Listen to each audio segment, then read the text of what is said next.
Bonjour. Aujourd'hui, je vais continuer. Comme hier, je vais parler comment la Bible nous présente le frère de Jésus et le sœur de Jésus.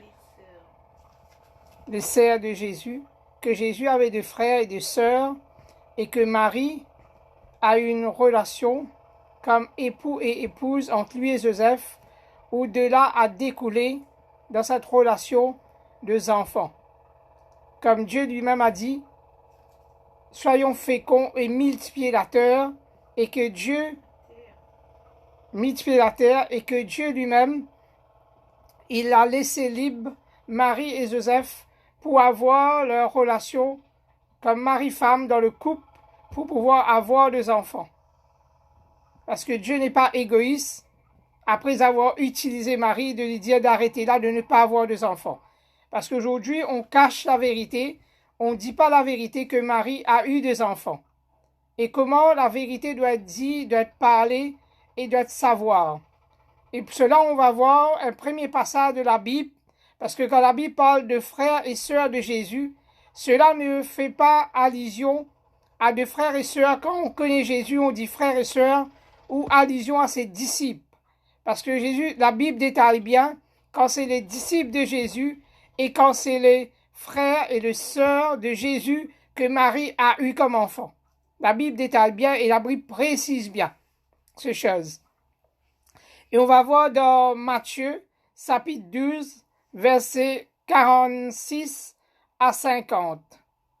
Comme Jésus s'adressa encore à la foule, voici sa mère et ses frères qui étaient dehors, cherchant à lui parler. Quand quelqu'un dit, voici ta mère et tes frères sont dehors, ils cherchent à te parler.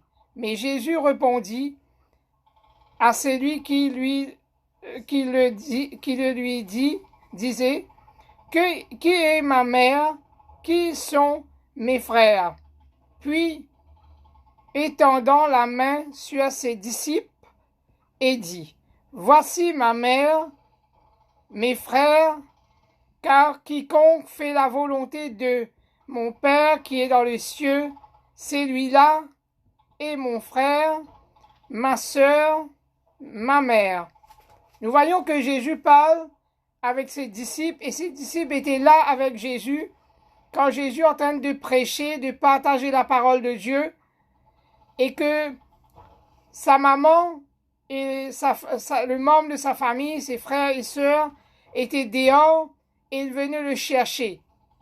Et le disciple, il va pour parler, pour dire à Jésus que tes parents sont dehors, ils te cherchent. Ta famille sont dehors, ils te cherchent. Mais Jésus dit, qui est ma mère? Qui est mon père? Qui est mon frère? Qui est mes sœurs? C'est ce qui fait la volonté de Dieu. Et pour le Seigneur, cela est très important pour nous qui faisons la volonté de Dieu. Pour nous qui veulent marcher dans le voie du Seigneur. C'est cela. Et c'est ceux-là qui sont de frères et de sœurs du Seigneur. Car quiconque fait la volonté de mon Père qui est dans le cieux, celui-là est mon frère et ma sœur et ma mère. Jésus appelle ces personnes qui font la volonté. Et Jésus parle clairement ici à ses disciples. Et on va voir un autre passage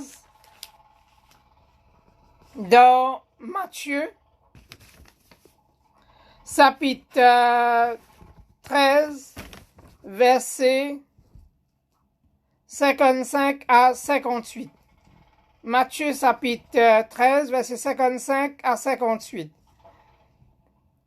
N'est-ce pas le fils du charpentier? N'est-ce pas Marie qui est sa mère, Jacques, Joseph, Simon et Jude? Ne sont-ils pas ses frères? Nous voyons ici, il mentionne le frère et le nom du frère de Jésus en chair.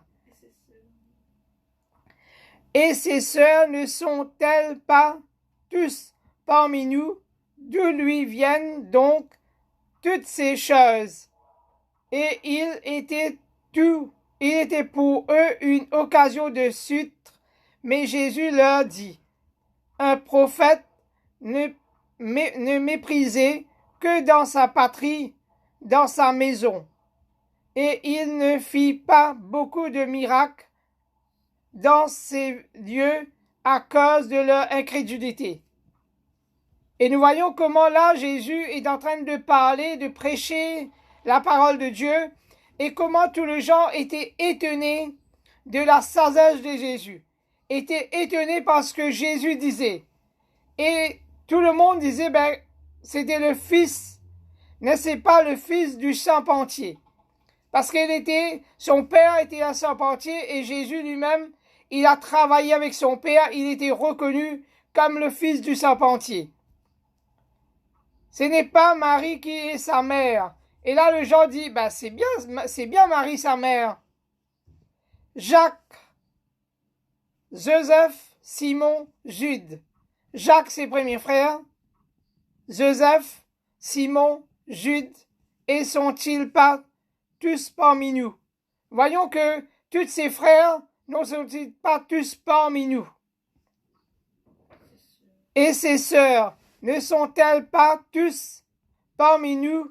D'où lui viennent donc toutes ces choses? Les gens étaient étonnés en voyant Jésus parler et reconnaissaient que ses frères, ses sœurs, que d'autres enfants que Marie a eus, et que là, mais celui-là, il était à part. Celui-là était distingué. Celui-là était spécial parce que Jésus dégageait l'amour de Dieu. Jésus dégage la présence de Dieu. Jésus dégage la vie de Dieu. Jésus manifestait un cœur et manifestait une sagesse. Et dans ses paroles avaient du poids. Ses paroles touchent le cœur, touchent la vie et bouleversent la vie des hommes et des femmes. Cela bouleverse leur vie. Et on va voir dans Marc 6, versets 1 à 6.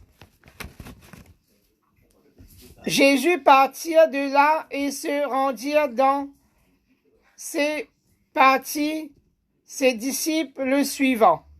Quand le sabbat fut venu, il se mit à enseigner dans le synagogue. Beaucoup de gens qui l'entendirent étaient étonnés et disaient, d'où lui viennent cette chose? Quelle est cette sagesse qui lui a été donnée? Et comment de tels miracles se font-ils par ses mains? N'est-ce pas le charpentier, le fils de Marie, le frère de Jacques, de José, nous voyons premier c'est mentionné, José, de Jude et de Siméon et de ses sœurs, ne sont-elles pas ici parmi nous? Et il était pour eux une occasion de suite. Jésus leur dit, un prophète n'est méprisé que dans sa patrie, parmi ses parents et dans sa maison. Il ne put faire là aucun miracle si ce n'est qu'il impose les mains à quelques malades et guérit. Et il était dans l'incrédulité. Il était dans l'incrédulité. Voyons que les personnes qui étaient là, même le propre parent de Jésus, ses frères, comment ils étaient dans l'incrédulité. Comment ils étaient dans l'incrédulité et comment les gens parlaient du bien de Jésus et déclarent comment il peut faire ces miracles-là, lui. Comment il peut faire ces grandes choses-là. Comment il peut parler ainsi. Et alors que ses frères, nous connaissons ses frères, il n'y a rien d'extraordinaire, c'est ses frères. Rien d'extraordinaire, c'est ses sœurs. Mais lui, c'est quelqu'un à part, quelqu'un qui fait de grands miracles, quelqu'un qui accomplit de grands prodiges. Et on va voir aussi une verset dans Marc, chapitre 15. Marc, chapitre 15, versets 37 à 41. Chapitre 15, versets 37 à 41. Mais Jésus, ayant poussé un grand cri, expira. Le voile du temple se déchira en deux, depuis le haut jusqu'en bas. Le centenier qui était là en face de Jésus, voyant qu'il avait expiré de la sorte, dit, assurément cet homme est le Fils de Dieu. Nous voyons que là, Jésus était sur la croix. Jésus rend le dernier soupir avant qu'il expire. Et comment, au moment qu'il expire, la Bible nous, le voile du temple se déchira en deux, du bas jusqu'en haut.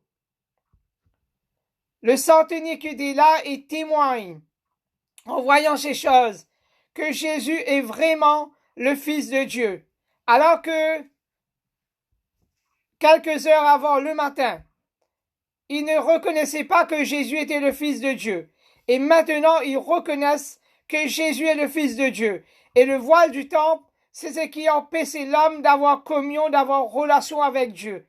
C'est cela qui empêche l'homme d'être en communion avec Dieu. Mais Jésus, par sa mort, a détruit ces choses, a fait déchirer le voile du temple par sa mort. Le voile du temple est déchiré, où l'homme aujourd'hui peut approcher de Dieu parce qu'au moyen de Jésus-Christ, le sacrifice de Jésus. Et il y avait là aussi deux femmes qui regardaient de loin.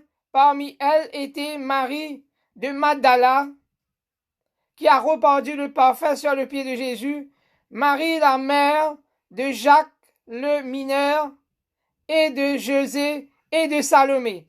Nous voyons ses frères et ses sœurs. Là, il nous parle de deux sœurs maintenant ajoutées à Jacques, qui est le mineur, parce que Jacques est mentionné partout, parce que Jacques certainement était plus petit, et certainement il était curieux, et il suivait le Seigneur, il cherchait Jésus parce qu'il était plus petit, mais il voyait son grand frère. Il voyait Jésus comme un grand frère, comme quelqu'un qui portait quelque chose, et lui, il avait une curiosité de découvrir le Seigneur, de connaître le Seigneur, alors qu'il était jeune, qu'il était mineur, qu'il était le plus petit parmi. Mais il cherchait le Seigneur. Et là, il est accompagné de José et de Salomé. Nous voyons que Jésus nous dit, la Bible nous dit clairement comment il y a eu des enfants, comment Marie a eu des enfants, et comment aujourd'hui on peut cacher cela et incite de gens par la religion catholique qui incite de gens à aller faire je vous salue Marie pleine de grâce, d'aller prier à Marie. Jésus n'enseigne pas aucune part dans la parole de Dieu de prier à Marie. Marie a eu une grâce de Dieu sûre et certaine. On va voir ça notre jour, la piété. Comment la piété déclenche le miracle de Dieu. Comment la piété déclenche le surnaturel de Dieu. C'est bien vrai que Marie a une grâce, que Marie a trouvé faveur devant le Dieu pour enfanter Jésus, et Marie a continué sa vie. Mais aucune part Jésus n'a dit d'aller adorer, d'aller prier la Vierge Marie, d'aller faire de prières à la Vierge Marie. Et on va dans cette direction, on va dans l'erreur, on va dans la fausseté. On va dans l'erreur, on va dans la fausseté. Parce que Jésus a dit, lui-même quand il est venu voir Jésus, qui est ma mère? Qui est mes frères? Qui est mes sœurs? C'est ce qui fait la volonté du Père. Pas la volonté de l'homme. Ce que l'homme dit qui compte aujourd'hui. C'est que l'homme propage qui compte aujourd'hui. Mais qu'est-ce que la parole de Dieu dit? Appuie-toi sur la parole de Dieu. La parole de Dieu est la vérité. Et c'est sur la vérité de la parole qu'on doit baser notre vie. Et c'est sur la vérité de la parole qu'on doit se tourner vers le Seigneur. Tu n'adoreras aucun autre Dieu, lui seul. C'est Jésus et le Père. La Bible nous montre comment c'est Jésus et le Père qu'on doit adorer. Et Dieu a envoyé le Saint-Esprit pour nous conduire dans la vérité aujourd'hui. Et on ne peut pas aller prier à Joseph, comme quelque part, je vois beaucoup de fois, on met le Saint Joseph, on va l'adorer. Mais on adore qui? On n'adore pas Dieu là. On adore la créature de Dieu. Parce que Joseph était un homme comme vous et moi. Marie était un homme, une femme comme vous. femme. Et Marie ne peut pas être adorée. Et c'est là le problème. C'est parce que c'est un peu comme la religion des Juifs. Les Juifs, ils avaient la loi, mais ils n'ont pas écouté quand Jésus est venu. Et un bon peu a passé à côté de la grâce de Dieu quand Jésus est venu. Ils ont même crucifié Jésus, mettre Jésus à la croix, parce que il était resté à la loi de Moïse et n'ont pas vu le salut au travers de Jésus. Et aujourd'hui, comment, en parlant de Jésus dans l'Église catholique, comment on peut garder encore de l'erreur, de la captivité, garder des gens dans la captivité et garder le mensonge, emmène des gens à adorer Jésus, mais aussi à adorer les idoles, aussi à adorer d'autres qu'on va nommer, qu'on va placer comme de saints. Aujourd'hui, on prend les papes, on le nomme saint, on le met là, on demande de gens à aller l'adorer. Voilà, c'est la fausseté, c'est l'erreur. On ne peut pas rester dans l'erreur. Et c'est là que Dieu parle clairement. Si on vient vers le Seigneur, on marche avec Jésus, on ne peut pas proclamer le nom de Dieu en vain. On ne peut pas élever une autre personne à la place de Jésus-Christ.